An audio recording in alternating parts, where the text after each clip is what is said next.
If you've ever been on the internet, you've probably seen someone pass around a list of wacky laws from various states in the USA. These are usually laws that are still on the books from decades or even centuries ago, or were never constitutional, and certainly wouldn't be held up by any judge worthy of their position. Indeed, they're usually just passed by city councils of small towns to make a point and to throw their weight around a bit. But around the world, there are some truly strange laws that have been passed that are either symbolically important or truly enforceable, or are judiciously enforced in creatively interesting ways. In today's video, we're going to go over 10 of the strangest examples.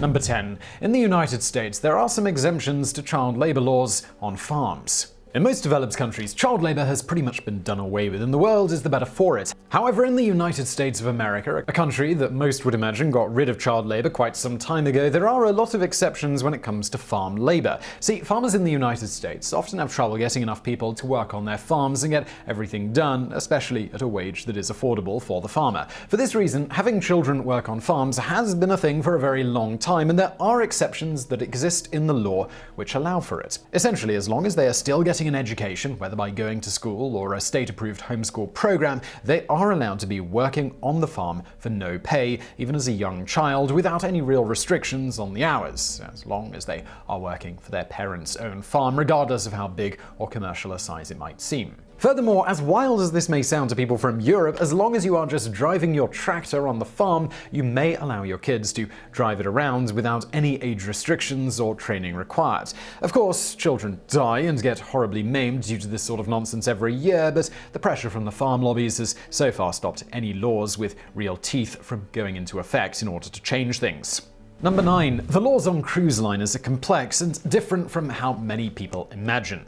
Legal jurisdiction can get extremely murky when it comes to trying to prosecute a cruise liner or anyone who did anything to you while you were on board one. But in general, it is supposed to apply as follows. If you are within 12 miles of a country's waters, you are subject to that land's laws and jurisdictions. End of story. If you are more than 12 miles out but less than 24, you are not subject to their laws, but you have to allow them to board you to look for potential smuggling activity, regardless of your country of origin. After that, once you get into international waters, you still have to follow the laws of whichever country your cruise ship is officially registered in. That means if your cruise ship is registered in the United States, you still have to obey the laws of the USA. This meant that from the 1950s to the 1990s, no United States-based cruise liner allowed gambling on board their ship. However, in 1991, after it was pointed out to the proper authorities that there were only about 3 ships left that were officially registered in the United States, they passed a Competitiveness Act that allowed US-based cruise liners to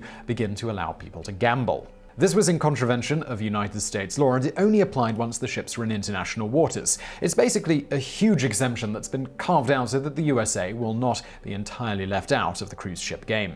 Number 8. Diplomatic immunity has led to a plethora of unpaid parking tickets worldwide.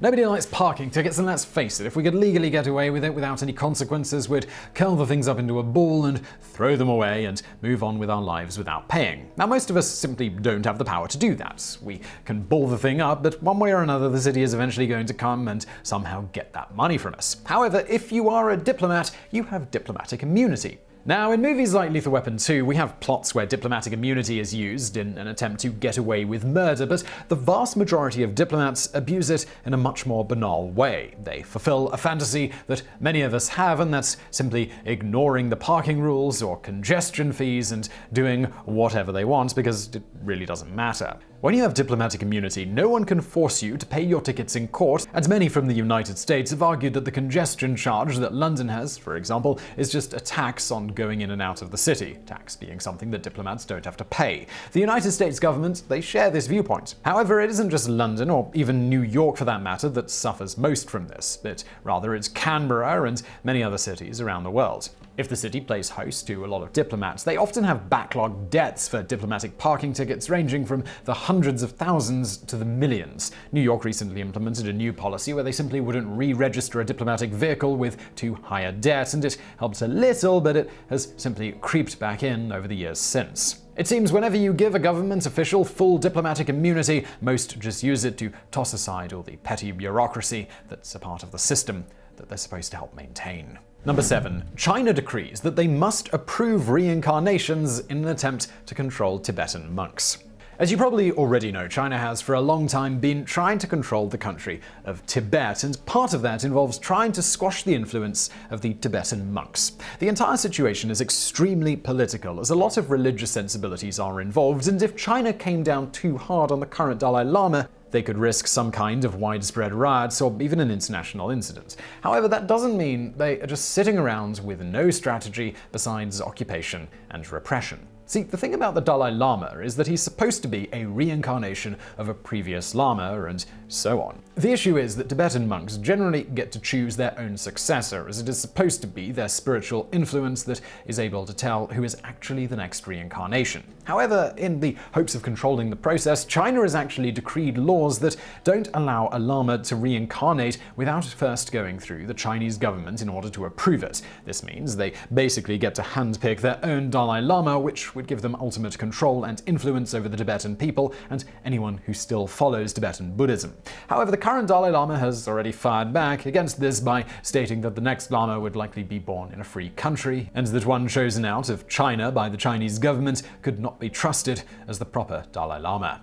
Number 6. In Russia, you can be fined because of a dirty car. Sort of. Now, this isn't exactly the law, as more of a law being misinterpreted by the police. However, in a country like Russia, arguing with the police or the local city council over your police's corrupt behavior is not likely to get you very far. In Moscow and other big cities in Russia, drivers often simply stop driving for much of the winter as it gets too cold for many older vehicles to operate, and then they bring their vehicles back out in the spring, sometimes without washing them at all. Now, the law, like it is in many countries, simply states that a car is considered dirty as an actual offense if it's dirty to the point that the license plate is not visible. However, many police are using the law and people's ignorance of the details to fine anyone with an extremely filthy car, even if the license plate can be seen just fine. The first time city authorities started doing this was back in 2006 after a harsh winter. They declared it was Clean Car Month and went on a rampage of fines. While it may not have necessarily been legal, the city clearly wanted to do something to encourage people to clean up, and they didn't want to have to amend the old law to do it, so they just sort of bent it a bit. Number 5. In China, you must have social visits with your elderly parents. China has a lot of elderly citizens. When counted in 2014, their percentage of elderly citizens was at 9%, which is higher than many other countries, such as India, which was only at 5% when the same estimate was made. It's also one of the fastest growing elderly populations in the world, with experts expecting their elderly population to roughly double by the year 2030. For this reason, elderly people who are lonely or not particularly well cared for are becoming an increasingly serious problem. Elderly people have already even been occasionally suing their children for not visiting them enough or taking care of them, but a law passed in China in 2013 helps give the elderly more teeth when it comes to suing their children. The law states that children should make an effort to regularly visit their elderly parents. However, it isn't really clear on how often that should be. The law is difficult to enforce because of the ambiguity, but the lawmakers have said that it wasn't necessarily meant to be a fully functional law, more as a way to raise awareness of the issue and make it easier for parents to sue and get the court to order some kind of visitation schedule. This law is generally only going to be enforced if they're being truly neglected and they need physical and emotional care. And we feel like it's really important to emphasize that last part here, because obviously this isn't about your nagging mum wondering why you don't stop by for dinner more often. Some Chinese people are worried about the law mainly because of the ambiguity, and also because oftentimes well-intentioned children don't always have the means or even the time off work to visit. This law doesn't really fix anything, but it does serve to highlight the growing demographic problem in China and the tension between the young and the old. Number 4. In much of the Caribbean, camouflage clothing is illegal. In the United States, it's actually fairly common for people to wear camo pattern clothes, so much so that people make jokes about whether they can actually see you there because of your ability to blend in. While it isn't exactly considered a high fashion choice, it's certainly not something the authorities would ever worry about in most countries, and people would just assume you have an affinity for military-style garb and/or you enjoy hunting. However, in many Caribbean countries such as Barbados, Jamaica, St. Vincent and St. Lucia, several African countries, and even Saudi Arabia, wearing of camouflage-patterned clothes is banned unless you want to be fined or potentially jailed. The issue is that they don't want any civilians being mixed up with members of the military, as most of the countries with these laws have at least one uniform with a camouflage pattern. When you think of it this way, the law actually makes perfect sense, although it's unlikely someone wearing, say, a pair of camo shorts and a beach shirt is going to be confused for an active duty military person. Number 3. The town of Tuszyn, Poland banned Winnie the Pooh from their playground. While it wasn't exactly a law, the town of Tuszyn, Poland made international news for a strange decision that they made in 2014. They had been trying to decide a new mascot for the town playgrounds and were going over innocent and wholesome cartoon characters that they could use that would be fun for the children. One of the names that came up was Winnie the Pooh, and at first you'd think that this suggestion would pick up some steam. I mean, it doesn't really get much more innocent, fun, and generally banal than Winnie the Pooh. He is, in fact, a character that most people would imagine would be impossible to be offended by, unless he is already associated negatively with your dear leader, as is the case in China. However, somebody recorded the town council meeting where it was discussed and leaked the audio to the Croatian Times, who made fun of the proceedings and their inherent silliness. Apparently, the idea was shot down, and Pooh was banned as the potential mascot mainly because he wasn't wearing any clothes on his bottom half, and he was actually half naked.